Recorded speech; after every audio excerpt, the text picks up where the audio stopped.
Gospel according to St. Mark in the 10th chapter. Lord, James and John, the sons of Zebedee, came forward to him and said to him, "Teacher, we want you to do for us whatever we ask you." And he said to them, "What is it you want for me to do for you?" And they said to him, "Grant us to sit, one at your right hand and one at your left, in your glory." But Jesus said to them, "You do not know what you are asking. Are you able to drink the cup that I drink, or be baptized with the baptism that I am baptized with?" They replied, "We are able." Jesus said to them, "The cup that I drink, you will drink, and with the baptism with which I am baptized, you will be baptized. But to sit at my right hand or at my left is not mine to grant, but it is for those for whom it has been prepared." And when the 10 heard this, they began to be angry with James and John. So Jesus called them and said to them, "You know that among the Gentiles, those whom they recognize as their rulers lord it over them, and their great ones are tyrants over them. But it is not so among you. But whoever wishes to become great among you must be your servant, and whoever wishes to be first among you must be a slave to all. For the Son of Man came not to be served, but to serve, and to give his life as a ransom for many." The Gospel of the Lord. praise to you, Lord Christ.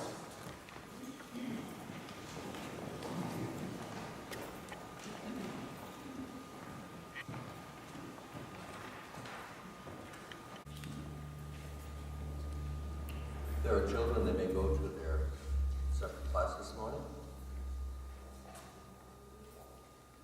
As I looked at this text, I hardly knew where to begin because it's so full of meaning and there's so many different ways you could go on this.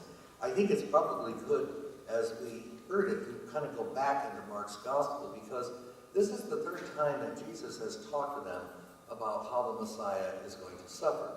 You will recall that when he first told them about this, they became silent. They were afraid to even ask him what it was all about.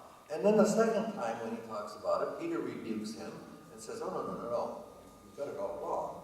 And Jesus returns and rebukes him. He even calls him a Satan, person of evil. So when we get into this text, we're on our third level, the third time that he's trying to get a point across to them. And it's very difficult for them to put this all together.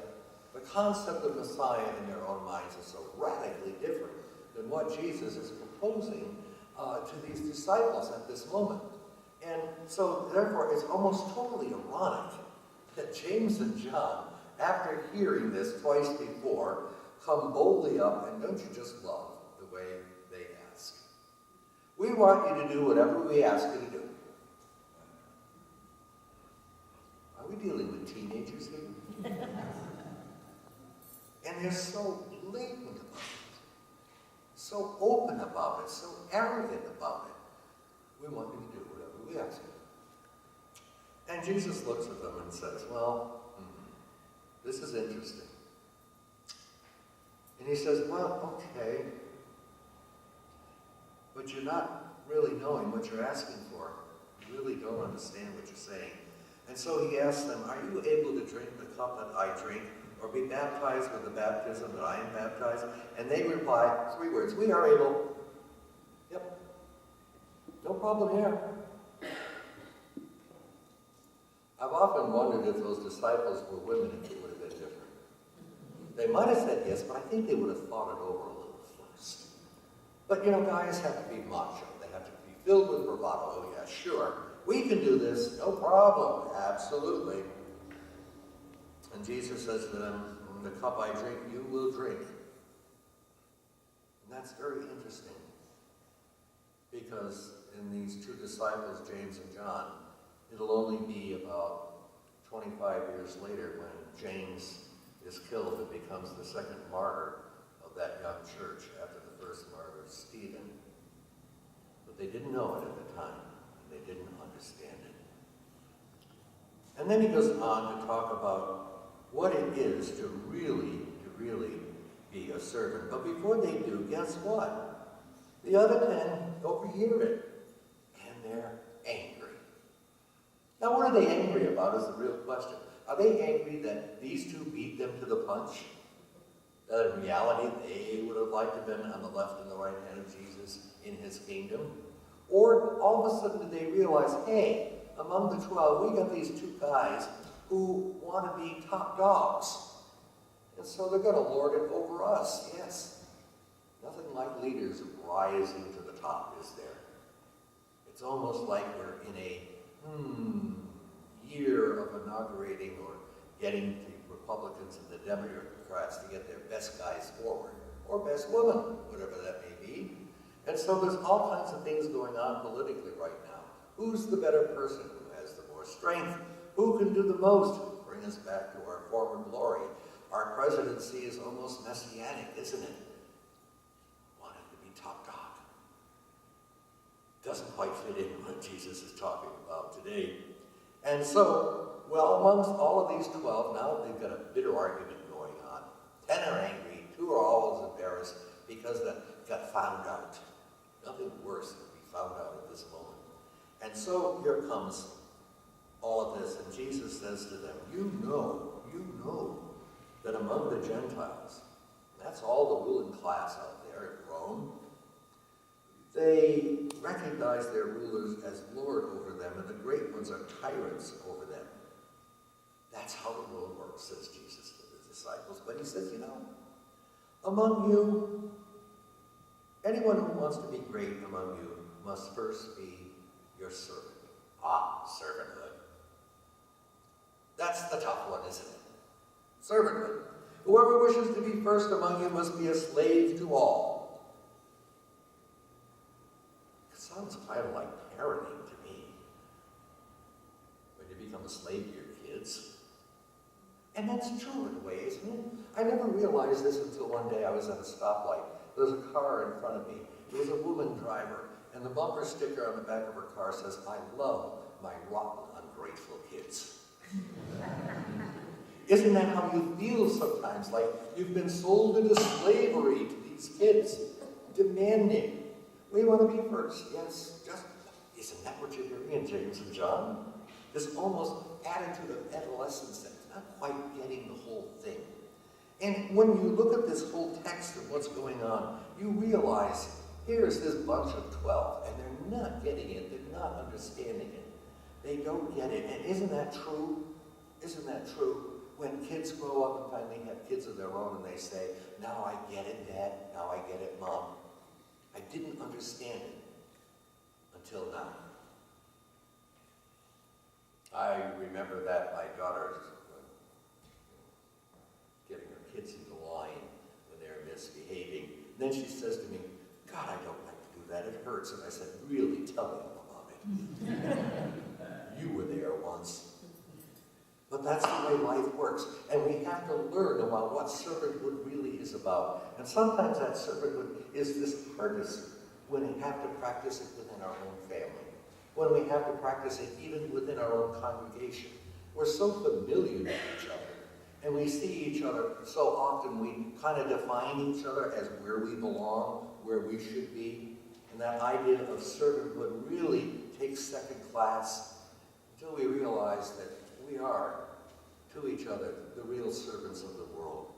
And how we treat each other, how we outreach and do the things that we do for people we'll never meet. That's that type of servanthood that is the hallmark, the litmus test of who we are as baptized Christians. Now, the ultimate irony of this, and I'm not going to take very long to do this because it has such impact.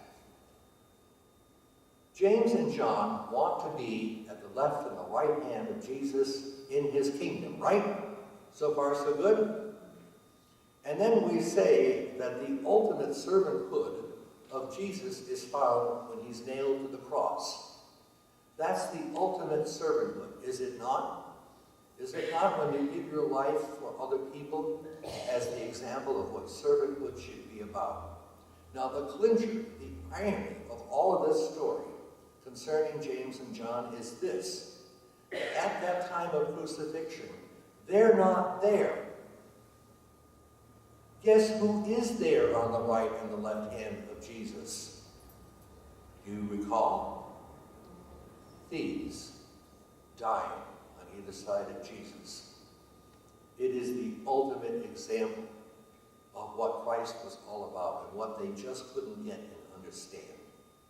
And it probably is the perfect remembrance for us this morning when we see James and John wanting the glory, not quite understanding what that glory costs. It is not they. It is common criminals, one of whom says, "Remember me when you come into your kingdom." And he says to him, and never, by the way, to the disciples, only to that thief, "Today you shall be in paradise with me." It gives us pause, doesn't it, to remember what servanthood is about, and what we're called to be, how difficult it may be, and even in our misunderstandings, to call ourselves back into the story, that story that defines what we are called to do and what we're called to be. It isn't about the glory. The glory only comes afterwards. And most of us, you see, I would say all of humanity, arrives at the gate of heaven, not clean, not pristine, but pretty battered up, bruised by life, because that is what it's all about. And it's at that moment, you see, that we begin to understand what we should have maybe understood now, but what we're always capable of thinking, at least now, in those moments of time when we want to be on the right and that left hand of the glorious Jesus, in which he looks at us and says, "Are you able to drink the cup that I drink?" And it's easy to say, isn't it? "Oh yeah, sure. But when that moment comes, we have to call in remembrance that we may not be James or John at all. We may be flanked on either side of the crucifixion, in which Jesus calls us not into glory, but into the great mystery of misunderstanding, the great mystery of what servanthood really is all about. That finality that defines us who we are, not by what we said or did, but by the absolute compassion and love that we see on a cross. Oh, it's all about finding reality, isn't it? To stop fooling ourselves in the ways of the world that says, the bigger the better, the more powerful the better. Because sooner or later that all goes away, doesn't it? All that stuff that we held on to so fast, so hard, we thought was just, oh, this is who I am. And then we discover those James and Johns that are within us.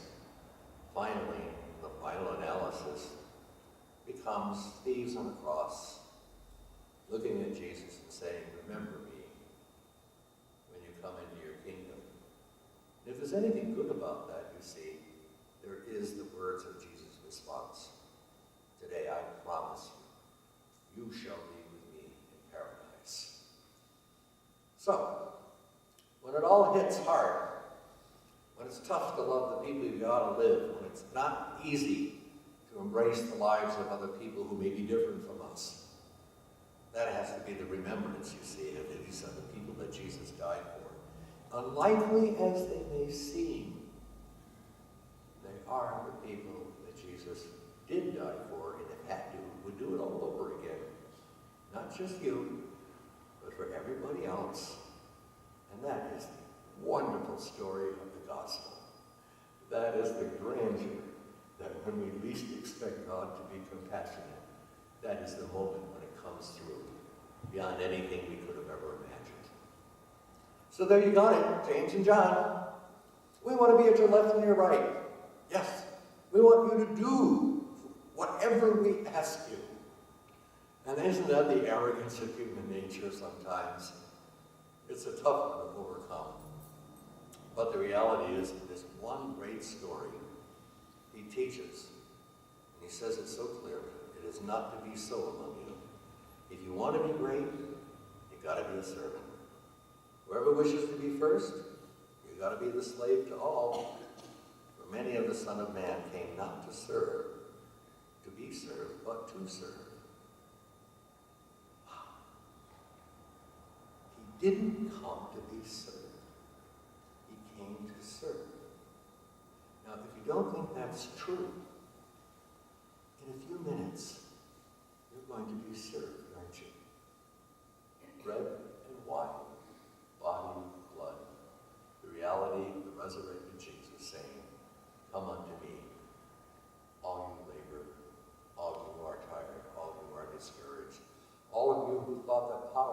something that you really wanted, when in reality, you simply wanted me to serve you so that I could teach you that you are the servants of each other. Grandeur and all of that.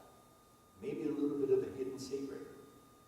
It only took James and John, finally, in the resurrection of Jesus, to come to understand that. When they did, you couldn't stop that. You ready to be served? Are you? Are you? Good. Let's have some bread. Let's have some wine. Let's understand that we're being served this morning